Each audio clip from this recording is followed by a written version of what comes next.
Grand 4 de ce chapitre, complément sur les espaces vectoriels, consacré aux polynômes d'endomorphisme et de matrices carrées. Dans un premier temps, on démarre par donner la définition d'un polynôme d'endomorphisme ou d'une matrice carrée.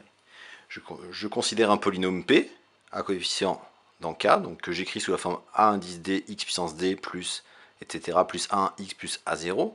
Je rappelle que si AD est non nul, D ce sera le degré du polynôme P, et AD le coefficient dominant.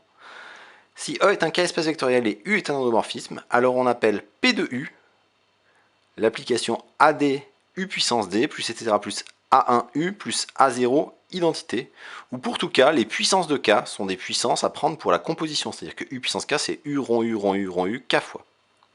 Si A est une matrice carrée, je définis P de A qui vaut AD grand A à la puissance D plus etc. plus A1 grand A plus A0 fois IN. Donc, ce qu'il faut remarquer, c'est que un polynôme d'endomorphisme, ça consiste à prendre un polynôme et à remplacer l'indéterminé soit par un endomorphisme, et un polynôme de matrice carrée, remplacer l'indéterminé grand X par une matrice carrée. Alors, on remarque, comme une composée d'endomorphisme est un endomorphisme, et qu'une combinaison linéaire d'endomorphisme est un endomorphisme, P de U est un endomorphisme de E.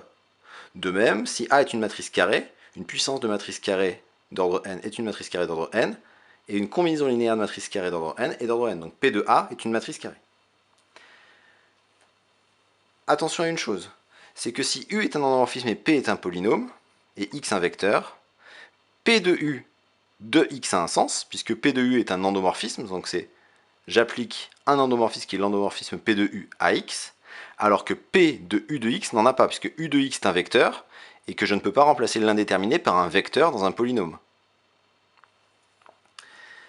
Attention aussi à une petite chose, c'est que le coefficient constant de P, le A0 qui apparaît tout seul en tant que polynôme, en fait, c'est A0 fois l'indéterminé à la puissance 0. C'est pour ça que la substitution de X par un endomorphisme ou par une matrice carrée donne A0 fois l'endomorphisme à la puissance 0, c'est donc l'élément neutre pour les compositions d'endomorphisme, c'est-à-dire l'identité. Et quand je remplace par une matrice, c'est la matrice qui est l'élément neutre pour la multiplication, c'est-à-dire la matrice IN. Donc il faut faire attention quand je remplace dans un polynôme l'indéterminé par un endomorphisme ou par une matrice carrée, le coefficient constant va apparaître soit avec l'identité de E, soit avec la matrice IN.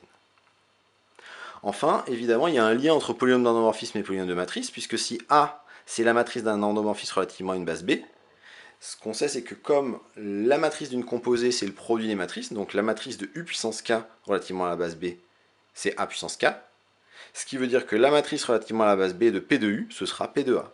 Donc comme on a parfois des traductions matricielles d'égalité sur les vecteurs et sur les endomorphismes, eh bien, avec un polynôme d'endomorphisme, on aura aussi le même genre de traduction.